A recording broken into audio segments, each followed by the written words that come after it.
Welcome back. I'm Cheryl-Ann Webster and I'm the creator of the Beautiful Women Project.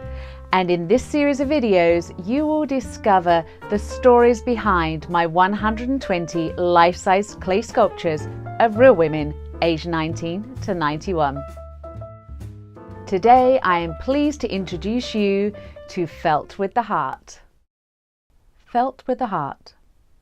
We see a beautiful world. We hear sweet songs. We taste Mother Nature's harvest. But the most precious experiences are felt with the heart.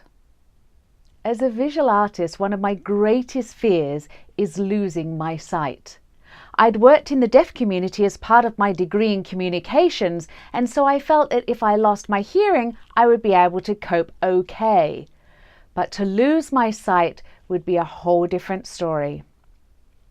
To me, losing my sight would be shutting out the majority of my world, and that was something I could just not comprehend, and hopefully it's something I will never have to deal with.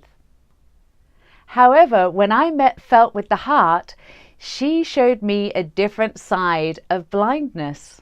She showed me she could still experience all the colors, sights, and sounds of the world as she felt them through her heart. In the short time I knew Felt with the Heart, she provided me with many life lessons. Some I didn't think I needed to even know. For example, I felt I was already very open-minded and truly believed anybody can do anything they set their heart to.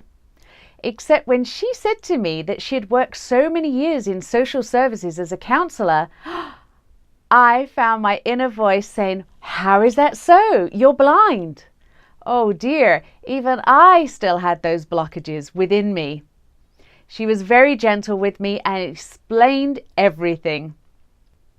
She spent an awful lot of her life dealing with people who felt she couldn't achieve things just because she didn't have the same vision that I or you might have. She pushed against those forces and showed us all that anything was possible, a true advocate for all those with disabilities and especially with low or no vision. The challenges Felt with the Heart faced in her life were not from her lack of vision.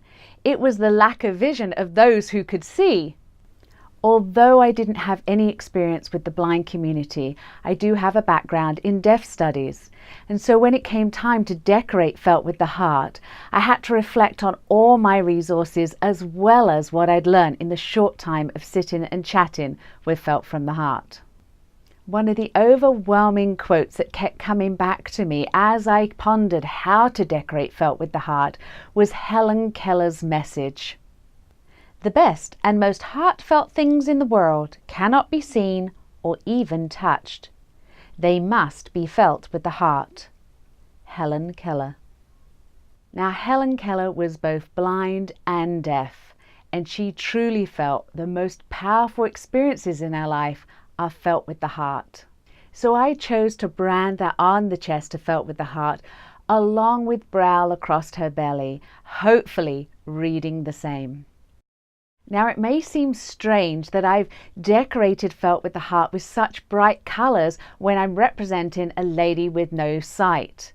Well, there's a reason for that. You see, my background is in deaf studies, and during my research, one of the people I interviewed who had been deaf from such a young age said, "Teaching deaf people to speak is like teaching the blind their colors. You can do it, but what is the point?" That message has always stuck with me because at points in my life I understand it, and other times I think it's completely wrong. I think that whatever we learn in whatever manner is a gift and nothing is pointless. I believe Felt with the Heart truly understood colors in her way, different to perhaps you or I. So I wanted to make sure that Felt with the Heart really expressed all that I'd understood of our time together.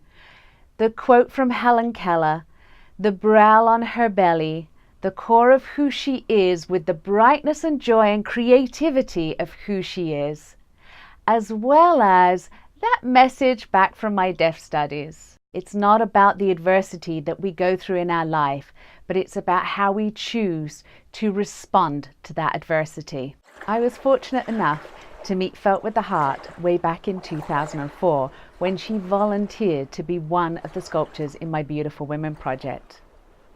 It is sad news that I tell you she has since passed away.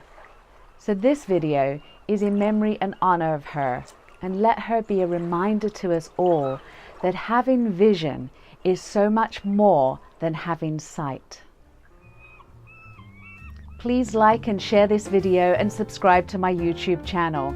It is through your support that I will be able to create all 120 videos so that you can get to know each of the sculptures and the women behind them, as well as the life lessons that they wish to share with you through my art. I'm Cheryl-Ann Webster, and you can find me at cheryl-annwebster.com. Take care.